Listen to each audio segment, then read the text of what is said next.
महावाक्य ऐकून ज्यार्थी ज्ञान होत नाही त्यार्थी प्रतिबंध असला पाहिजे. या प्रतिबंधाचं 3 प्रकारांनी वर्णन केलेलं आहे. असं वर्तमान प्रतिबंध, भावी प्रतिबंध आणि भूत प्रतिबंध. भूत प्रतिबंधाचं वर्णन होऊन गेलं आहे. त्याला गुरुजी सांगतात, पण चित्तामध्ये ज्ञानाचा प्रभाव शिरू शकत नाही.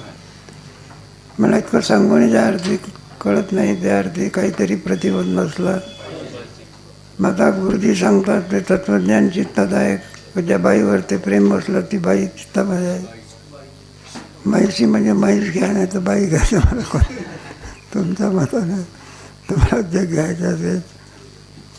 मग गुरुजीने काय केलं, ते प्रतिबंध निवृत्त होण्याकरता त्या बाईच्या ठिकाणी असलेलं तत्त्व सांगितलं. बघा सुंदर आहे ते. अशा कथा पुराणामध्ये येत असतात बघा. त्याप्रमाणे ते अतिदैनापि महिषी स्नेहेन प्रतिबंधता भिक्षुर्तत्व न वेदयेत अथा लोके प्रतीयते. सांगूनही सुद्धा त्या श्रोत्याला ते ज्ञान आणि हे होईना. म्हणून गुरुजींनी त्या बाईच्या ठिकाणी असलेल्या तत्त्वज्ञानाचा बोध केला. म्हणून ते सगळं तत्त्वज्ञानच आहे ना. तुम्हाला पंचदशीचं पहिलं प्रकरण असो, दुसरं असो, त्याच्यामध्ये नाही का कोश विवेकामध्ये अन्नमय नाही, प्राणमय नाही, बुद्धिमय नाही, आनंदमय नाही.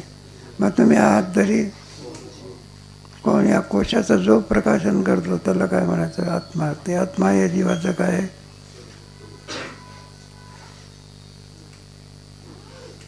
43 का? बरं. आता हे प्रतिबंध वर्तमान विषयासक्ती लक्षण प्रज्ञावान कुतर्कस्य विपर्य दुर्ग्रह. 3 प्रकारचे प्रतिबंध. एक भावी प्रतिबंध, एक भूत प्रतिबंध आणि एक वर्तमान प्रतिबंध. जेव्हा वर्तमान प्रतिबंध कोणता त्याच्याकरता हे चाललेलं आहे. भूत प्रतिबंध सांगितला, आता वर्तमान प्रतिबंध. प्रतिबंध वर्तमान विषयासक्ती लक्षण प्रज्ञामान कुतर्कस्य विपर्य दुराग्रह. तेव्हा विषयासक्ती लक्षण, विषय बाधित नाही. विषय काय आहे हे बा, विषय बाधित नाही. विषयावरची कोण बाधित आहे? माणसाला वासना अडवत असायचं तसं ते सर्प बाधक नाही बा. सर्पाचे दात बाधिक आहे. तोच सर्प दात काढल्यानंतर त्याच्यावरती गारुडी काय भरतो? पोट भरत असतो. मग सर्प वाईट आहे का त्याच्यातले दात वाईट आहे? ते दात काढून टाकले तर त्याच्यावर माझा मारतो सर्पावर. मग विषयासक्तीनंच आहे. हे बघा घाटावर बसणाऱ्या माणसा भिकाऱ्यामध्ये काय नाही, पदार्थ नाही पण आसक्ती आहे. एखादा लाडू वाटणारा येऊ द्या, हे उभे राहतात सगळे टोपलं दिसून. अरे का मग संतांच्या ठिकाणी काय नसते विषयासक्ती. हे काय ना त्याच्यावर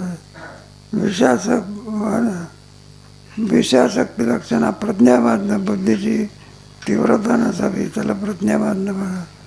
आणि सांगायचं हे का म्हणलं, हे परमात्मा आकाशे सर्व वसावे वायूने जावे ऐसा जो तो मी जगाचा ना. मग म्हणतो ईश्वर आहे, तो म्हणतो ईश्वर मुळीच नाही, नाही तर दे साध्य करून. तेव्हा ईश्वराची सिद्धी करून दाखवणं याला सतर्क म्हणायचं. आणि ईश्वरच नाही असं म्हणणार कोणतं तत्व कोदार.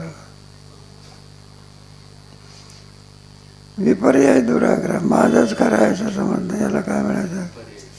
दुसऱ्याचं खरं मान्याकरता काय होत नाही, तयार होत नाही. असा बराचसा वर्ग असतो ना. दुसऱ्याचं मान्य करण्याकरता काय होत नाही. माझी साधनं कोणची घालवण्याकरता. त्या साधनाचा विचार 44 वाजला. समाजदेश श्रवणादेश तत्वदेश चितो वयम नित्यवेंदे प्रतिबंधे आता स्वस्य ब्रह्म समश्नुते. समाजदेश श्रवणादेश तत्वपाठी योगशास्त्राची क्रिया तुम्ही लक्षामध्ये घ्या. त्याने श्रम दम श्रद्धा परम वगैरे असे त्याची साधनं सांगितली. विवेक वैराग्य समाधी षटक मुमुक्षुत्व श्रवण मनन निधिध्यासन तत्त्व पदार्थ ज्ञानसाधनाचं आणखी 8 प्रकारची साधनं त्याच्यामध्ये, काही अंतरंग साधनं, काही बहिरंग. समादेश श्रवणाद्वेष दोन्याच्यामध्ये घेऊन टाकले बा. आदि शब्दाने सगळे घेऊन श्याम दाम परम श्रद्धा समाधान तितिक्षा.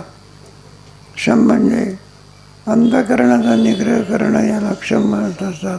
दम म्हणजे बाह्य इंद्रियांचा निग्रह करणे. नाही तर बिडी पिणारा मनुष्य दम मारतो तसा. श्रवणाद्वेष त्याच्यामुळे संभावना सगळ्यांनी प्रमाण संभावना, प्रमेय संभावना, विपरीत भावना.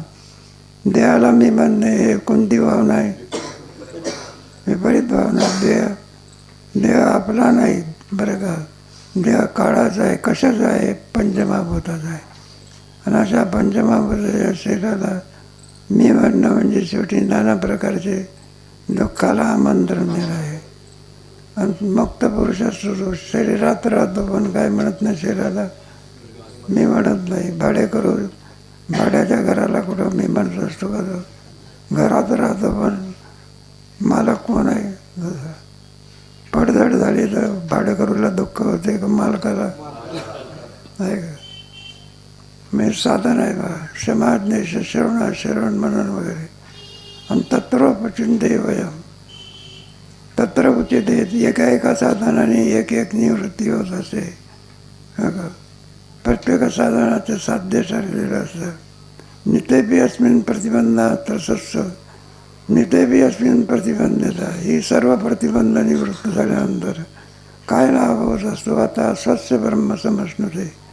आपल्या स्वरूपाचीच आपल्याला काय होत असते? प्राप्ती आहे. नसलेलं ब्रह्म आपल्याला प्राप्त होत असते का प्राप्ताचीच प्राप्ती होते? मूळचा आणि मनुष्य किम स्वरूप आहे.